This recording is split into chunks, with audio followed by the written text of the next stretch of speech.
Bonjour, âme précieuse, et bienvenue. Bienvenue dans cet espace sacré, ce moment mis à part pour vous et pour le Créateur de l'univers. Je ne vous accueille pas simplement dans une vidéo, mais je vous invite à un rendez-vous divin, une audience personnelle avec le Roi des Rois. Aujourd'hui, nous ne sommes pas ici par hasard. Le Seigneur, dans sa prescience et son amour infini, a orchestré cette rencontre. Votre cœur, peut-être lourd, fatigué par l'épreuve, a été entendu.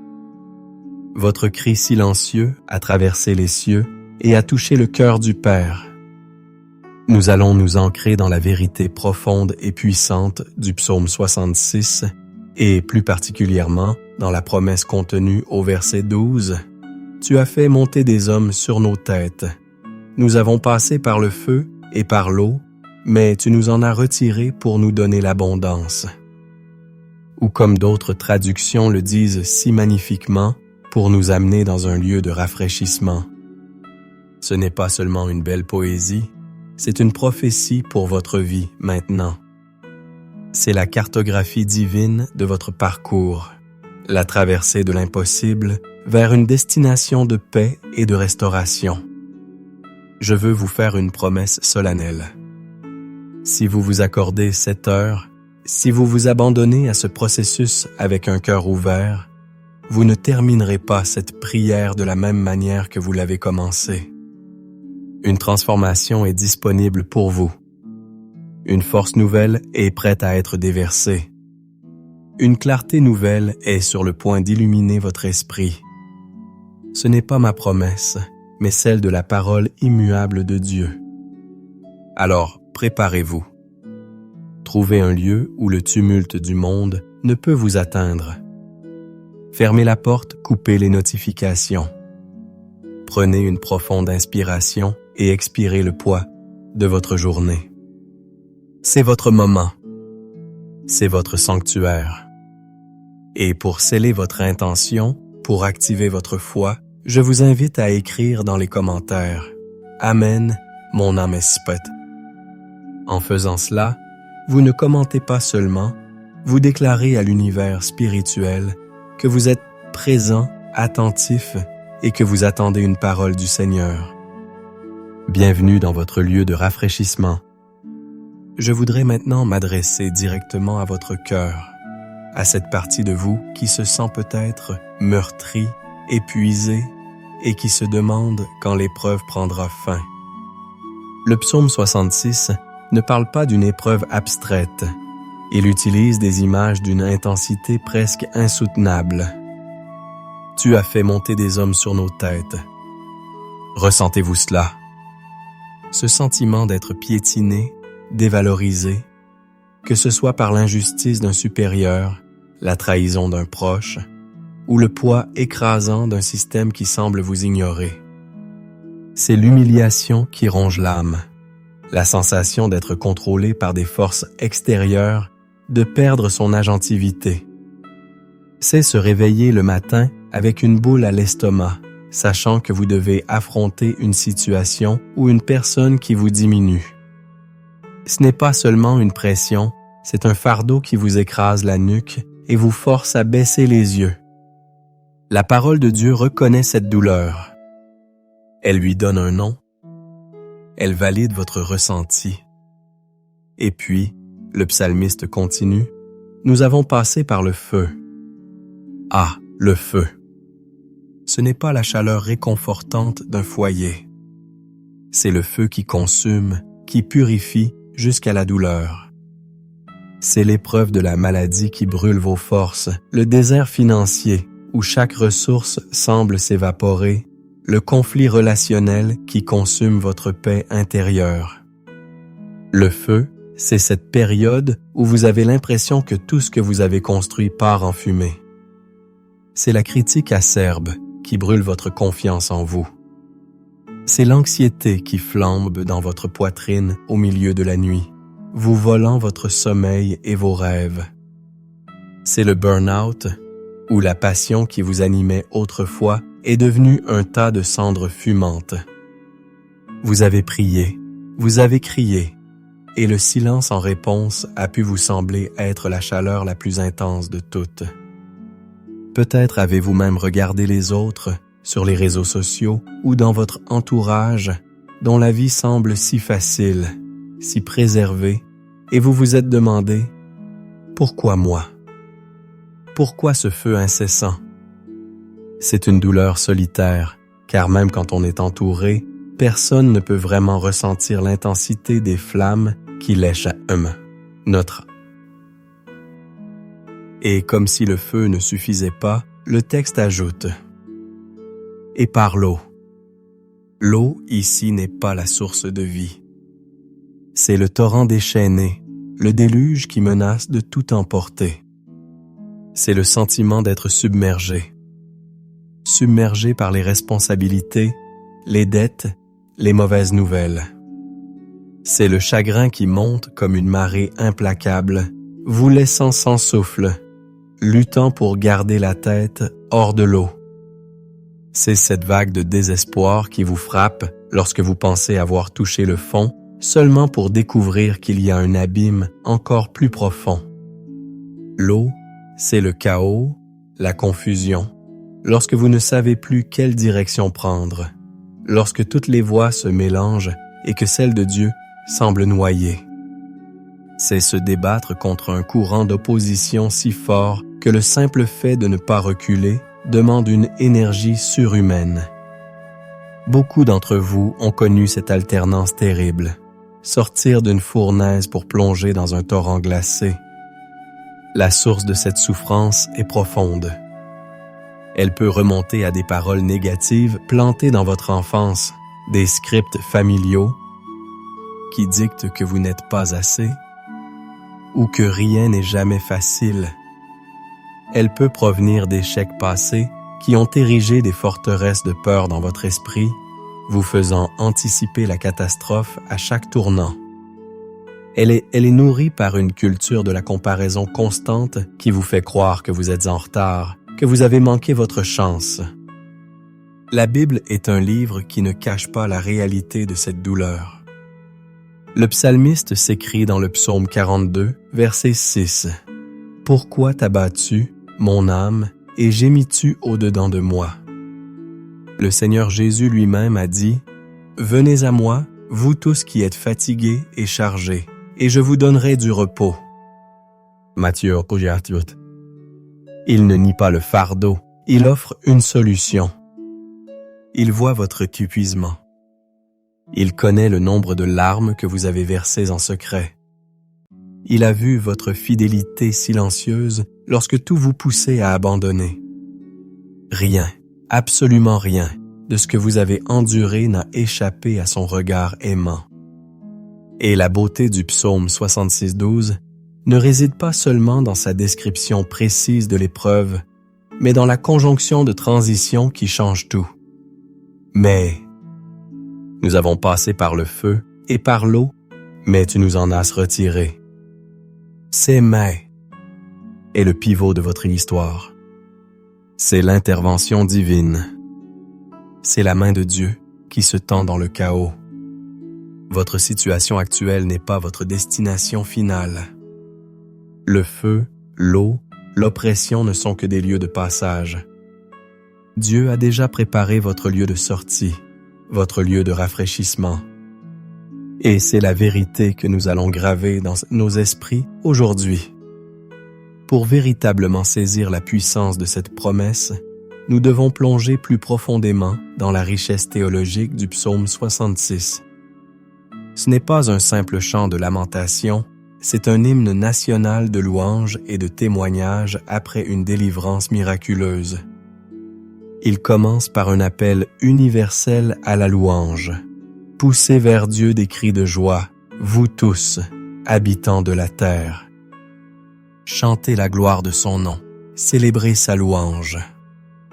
C'est un principe spirituel fondamental. La louange précède souvent la pleine manifestation de la délivrance. Le peuple ne commence pas par se plaindre, il commence par déclarer qui est Dieu, en dépit des circonstances passées. Cela nous enseigne que même au sortir de l'épreuve, notre première action doit être de réorienter notre focus vers la grandeur de Dieu. Analysons maintenant le verset 12, notre ancre. Tu as fait monter des hommes sur nos têtes.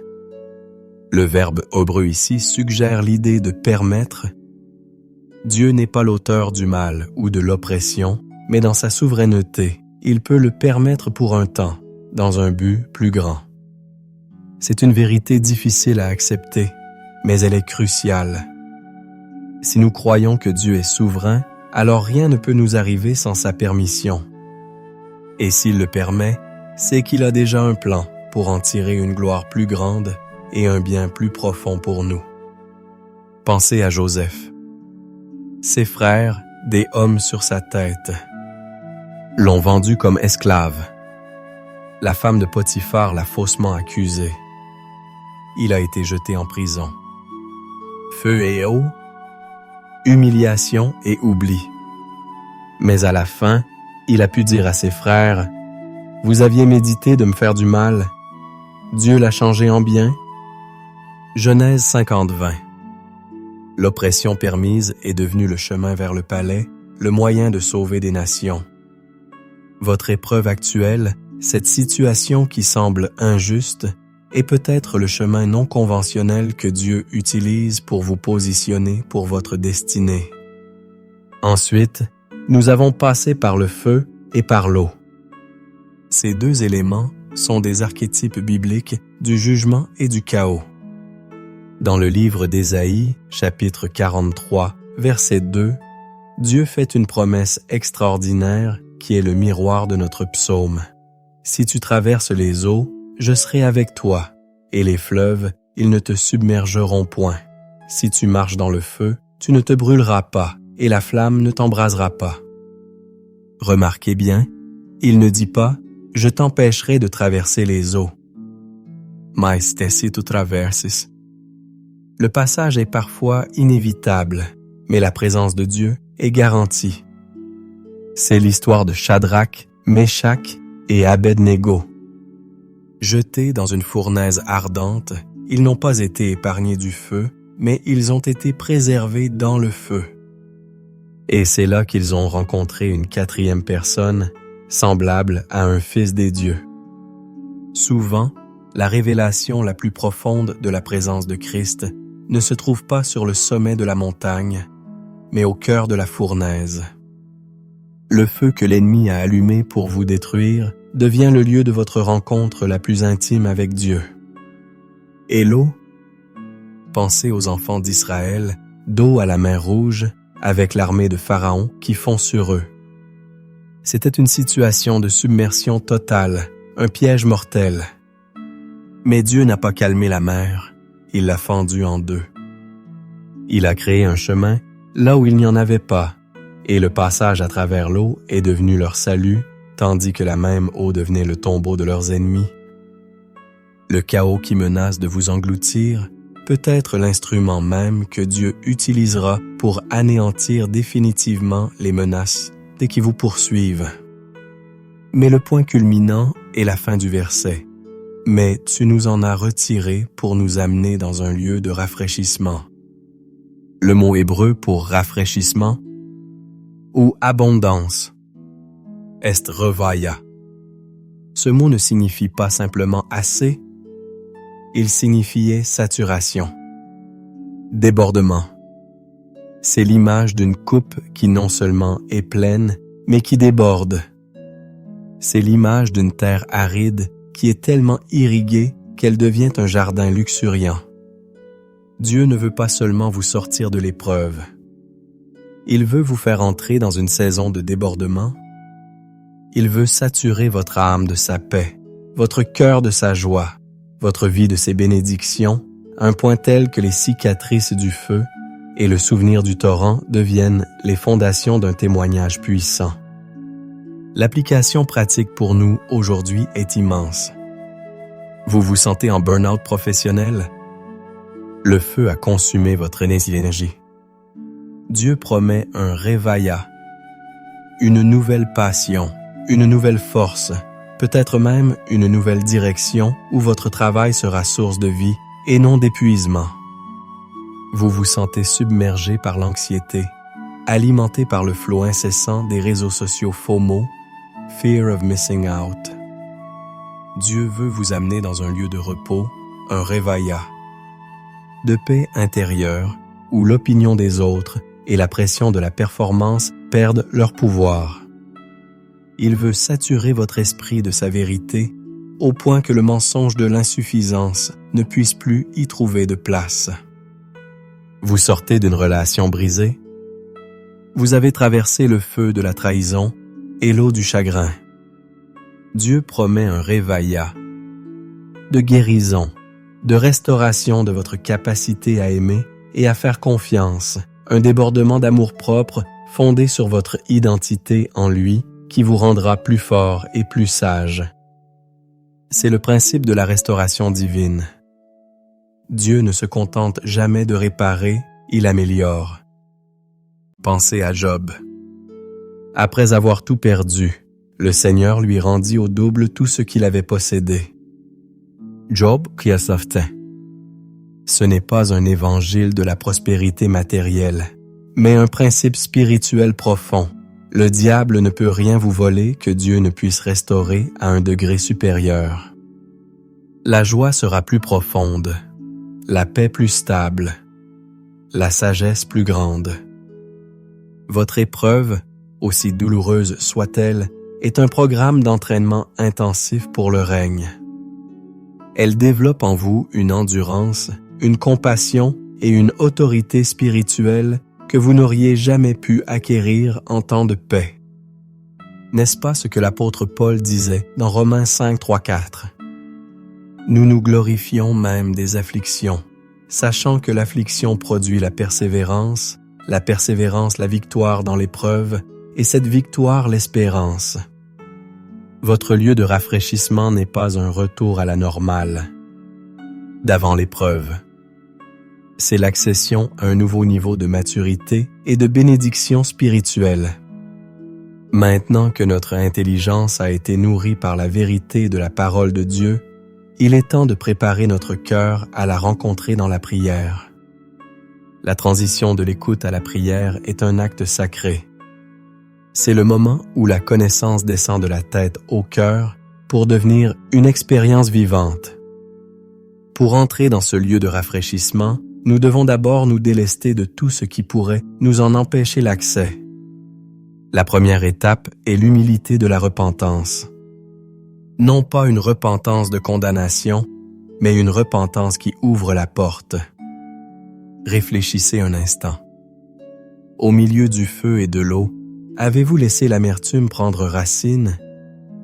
Avez-vous douté de la bonté de Dieu? Avez-vous nourri de la colère ou du ressentiment envers ceux qui vous ont piétiné? Cessez de ça. Ces choses, amis, sont des poids morts qui nous ancrent dans le passé de l'épreuve. La Bible nous dit dans 1 Jean 1:9, « Si nous confessons nos péchés, il est fidèle et juste pour nous les pardonner et pour nous purifier de toute iniquité. » Alors, dans le silence de votre cœur, présentez-lui ces choses. Père, pardonne mon doute. Pardonne mon amertume. Purifie-moi de ma colère. La deuxième étape est le pardon. C'est peut-être la clé la plus difficile à tourner, mais elle est indispensable. Jésus a dit dans Matthieu 6,15, « Mais si vous ne pardonnez pas aux hommes, votre Père ne vous pardonnera pas non plus vos offenses. » Retenir le pardon, c'est boire soi-même un poison en espérant que l'autre meure. Vous ne pardonnez pas parce qu'il le mérite. Vous pardonnez pour libérer votre propre âme de la prison du ressentiment. Visualisez ceux qui vous ont fait du mal, ceux qui ont été des hommes sur vos têtes. Et par un acte de votre volonté, soutenu par la grâce de Dieu, dites « Au nom de Jésus, je te pardonne. Je te libère de ma dette. Je me libère du poids de la rancune. » Vous sentirez peut-être un poids quitter vos épaules. La troisième et dernière étape est la consécration, l'abandon total. C'est le moment de déposer vos armes, de cesser de lutter par vos propres forces. C'est dire à Dieu, « Je ne peux plus.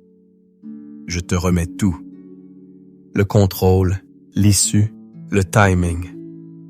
Je m'abandonne à ton plan, même si je ne le comprends pas. L'apôtre Jacques nous encourage. Confessez donc vos péchés les uns aux autres et priez les uns pour les autres, afin que vous soyez guéris.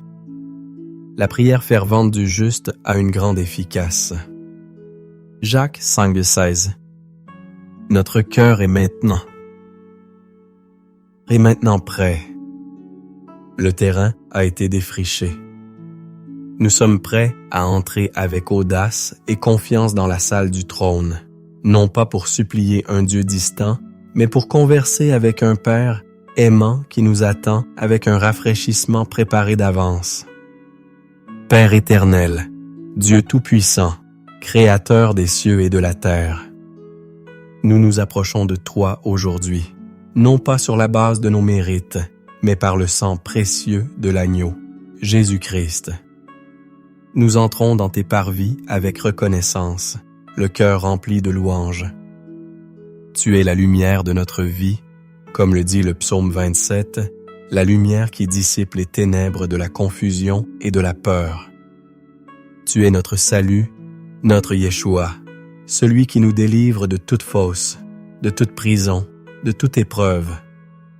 Tu es la forteresse de notre vie, notre Maoz, le rempart inébranlable contre lequel les tempêtes de la vie viennent se briser. Aujourd'hui, nous choisissons de chanter la gloire de ton nom, de célébrer ta louange, comme le peuple d'Israël. Nous proclamons que tes œuvres sont redoutables. Tu es le Dieu qui a changé la mer en une terre sèche. Tu es le Dieu qui domine éternellement par ta puissance. Tes yeux observent les nations, et nous nous réjouissons car tu es notre Dieu. Nous te bénissons, ô notre Dieu. Nous faisons retentir ta louange. C'est toi qui as conservé la vie à notre âme et qui n'as pas permis que notre pied chancelle, même quand le sol semblait s'effondrer. Nous te louons parce que tu es un Dieu fidèle. Tu n'es pas un homme pour mentir, ni un fils de l'homme pour te repentir. Que ta bouche a dit, ta main l'accomplit. Tu as promis un lieu de rafraîchissement, et nous te louons d'avance pour notre arrivée en ce lieu. Seigneur, dans ta sainte présence, nous venons avec humilité, et nous déposons nos fardeaux à tes pieds.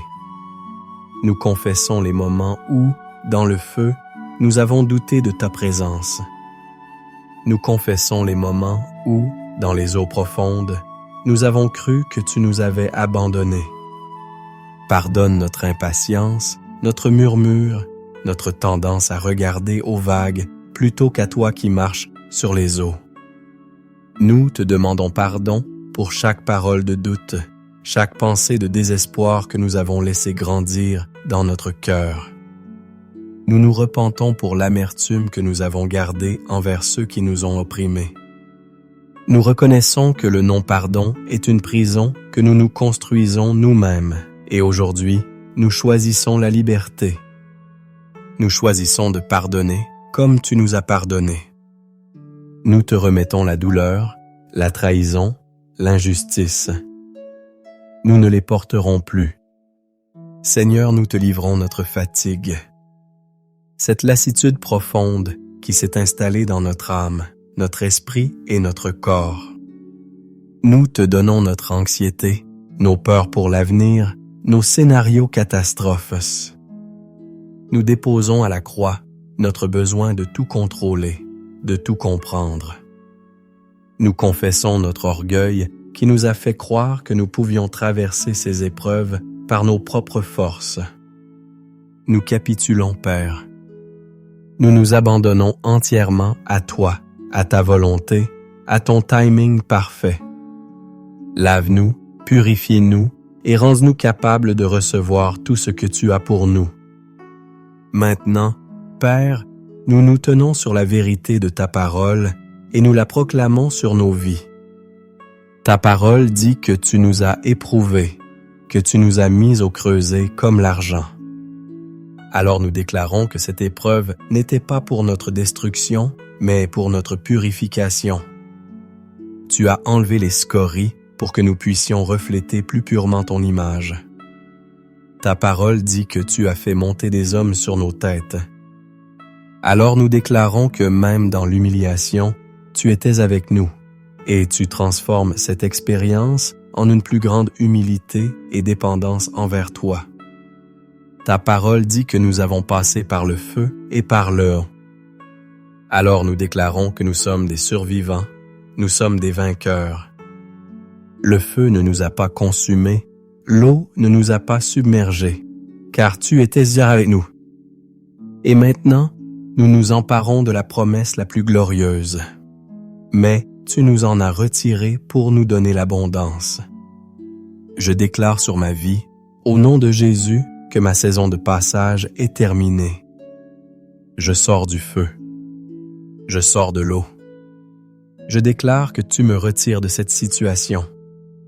Je proclame que j'entre maintenant dans mon lieu de rafraîchissement, mon réveillage. J'entre dans une saison de saturation de ta paix, de débordement de ta joie, de surabondance de ta provision. Je ne camperai plus sur le lieu de l'épreuve. Je marche en avant vers la terre promise que tu as préparée pour moi. Je déclare que ce que l'ennemi a voulu pour mon mal, tu le changes en bien. Au nom puissant de Jésus-Christ, par l'autorité qu'il nous a donnée, nous nous levons maintenant pour la bataille spirituelle. Nous prenons le bouclier de la foi avec lequel nous éteignons tous les traits enflammés du malin. Chaque mensonge qui dit « ça ne finira jamais », tout est seul. Dieu t'a oublié. Et nous le renversons maintenant au nom de Jésus. Nous amenons toute pensée captive à l'obéissance de Christ, comme le déclare 2 Corinthiens 10, 5. Nous démolissons les forteresses de la peur, du doute et de l'apitoiement. Nous brisons tout pacte inconscient que nous avons pu faire avec un esprit de victime ou de résignation. Nous annulons toute parole de malédiction prononcée sur nos vies, que ce soit par d'autres ou par notre propre bouche. Nous déclarons qu'aucune arme forgée contre nous ne prospérera, et toute langue qui se lèvera en justice contre nous, nous la condamnerons selon Ésaïe 54, 17. Nous lions l'esprit d'oppression, de lourdeur, de dépression, et nous lui ordonnons de nous quitter maintenant au nom de Jésus. Nous fermons toutes les portes que la douleur et le traumatisme ont pu ouvrir à l'ennemi.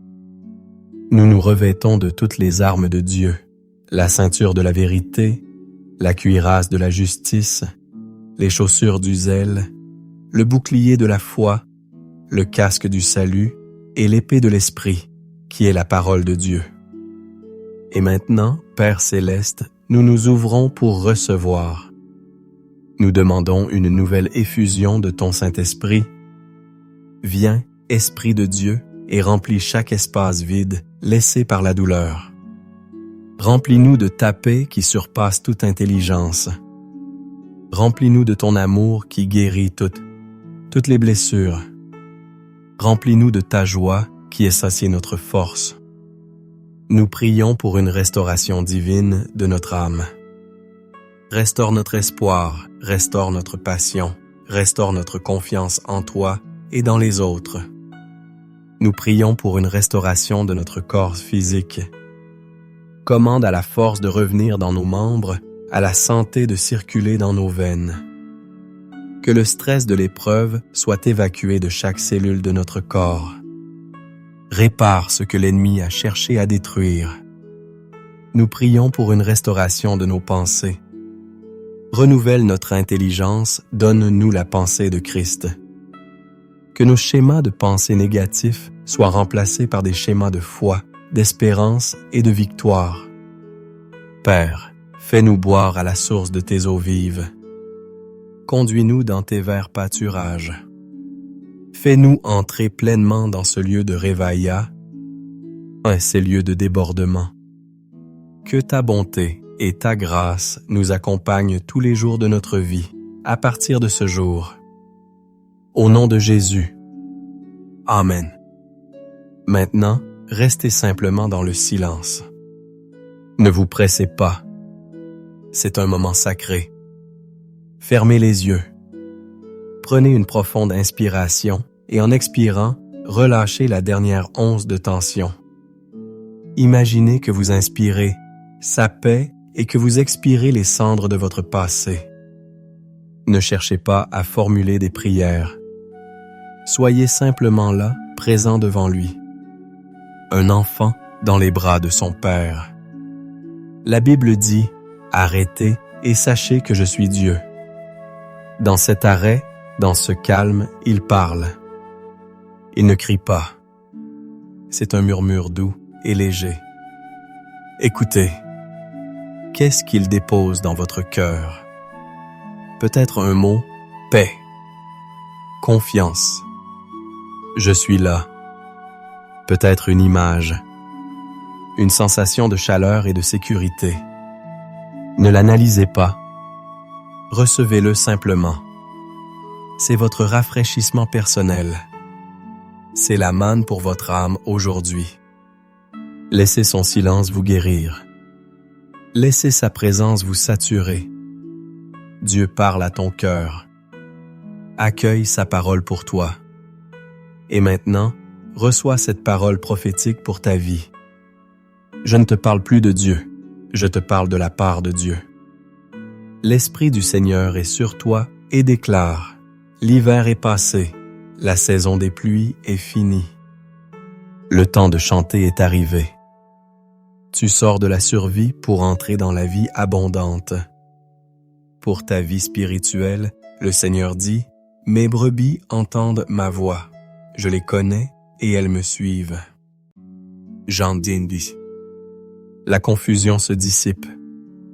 Tu vas entendre sa voix avec une clarté nouvelle. Ta sensibilité spirituelle est aiguisée. Pour ta santé, je déclare la parole d'Ésaïe 53, 25. C'est par ces meurtrissures que tu es guéri. Que toute maladie, toute infirmité, toute douleur chronique qui est le résultat de l'épreuve se soumettent maintenant à la puissance de la résurrection de Christ. La force revient dans ton corps, la vitalité dans tes os. Pour tes finances, je déclare la promesse de Deutéronome 28, 12, 13. L'Éternel t'ouvrira son bon trésor, le ciel, pour envoyer à ton pays la pluie en son temps et pour bénir tout le travail de tes mains. L'Éternel fera de toi la tête et non la queue. La saison du manque est terminée. Dieu ouvre des portes de provision que nul ne peut fermer. Le désert financier se transforme en un jardin d'abondance. Pour ta famille, je déclare la promesse d'Ésaïe, 54, 13. Tous tes fils seront disciples de l'Éternel, et grande sera la prospérité de tes fils. La paix de Dieu descend sur ton foyer. Les relations brisées sont restaurées. Une nouvelle unité, un nouvel amour se lève dans ta maison. Pour ta destinée et ton appel, je déclare Éphésiens 2:10, car tu es son ouvrage, ayant été créé en Jésus-Christ pour de bonnes œuvres, que Dieu a préparées d'avance afin que tu les pratiques. Le temps de l'errance est terminé. Le brouillard se lève et le chemin de ta destinée apparaît clairement. Dieu te relance dans ton appel avec une nouvelle onction et une nouvelle autorité. Pour ta protection quotidienne, je déclare le psaume 121, 8.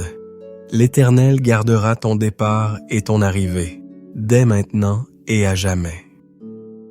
Tu es scellé par le sang, Jésus. Tu marches dans une bulle de protection divine. Aucun mal ne t'approchera, aucune calamité n'atteindra ta demeure. Et enfin pour ton âme, je déclare Romains 15, 13. Que le Dieu de l'espérance te remplisse de toute joie et de toute paix dans la foi, pour que tu abondes en espérance par la puissance du Saint-Esprit. La joie revient. Le rire éclate à nouveau. Une paix qui garde ton cœur et tes pensées est ton partage quotidien. Et maintenant, reçois la bénédiction sacerdotale d'Aaron. Que l'Éternel te bénisse et te garde. Que l'Éternel fasse luire sa face sur toi et t'accorde sa grâce. Que l'Éternel tourne sa face vers toi et te donne la paix. Nombres 6, 24, 26. Au nom du Père, du Fils et du Saint-Esprit. Amen. Alors que nous arrivons à la fin de ce temps ensemble, souvenez-vous de la promesse centrale. Vous avez été retirés du feu et de l'eau pour être amenés dans un lieu de rafraîchissement. Ce n'est pas un événement ponctuel, c'est une nouvelle demeure. Vous ne visitez pas ce lieu, vous y habitez. Gardez cette parole dans votre cœur. Méditez-la. Lorsque les souvenirs de l'épreuve essaieront de vous hanter, rappelez-leur qu'ils appartiennent au passé, car vous êtes entrés dans votre revaïa. Je veux vous encourager à ne pas laisser l'impact de ce moment se dissiper. Faites de cette prière votre hymne pendant les 7 prochains jours. Réécoutez-la chaque matin pour fortifier votre esprit et ancrer profondément ces vérités dans votre âme. La répétition est la mère de la foi. Ce que vous entendez continuellement finit par façonner ce que vous croyez. Si ce temps a été une bénédiction pour vous, aidez-nous à le partager. Votre témoignage est puissant. Dans les commentaires, écrivez « Je suis entré ». Dans mon lieu de rafraîchissement, chaque commentaire, chaque like, chaque partage est comme une pierre que l'on jette dans l'eau, créant des ondes qui peuvent atteindre une autre âme qui se noie et a désespérément besoin de cette parole d'espoir. Si vous n'êtes pas encore abonné, je vous invite à rejoindre notre communauté afin de ne manquer aucun de ces rendez-vous divins. Vous trouverez également une playlist de prières pour la restauration et la paix intérieure qui pourrait vous accompagner tout au long de votre journée. Merci d'avoir passé ce temps avec nous. Marchez dans la victoire, vivez dans l'abondance, et que la paix surabondante de Dieu soit votre partage, aujourd'hui et toujours. Allez en paix.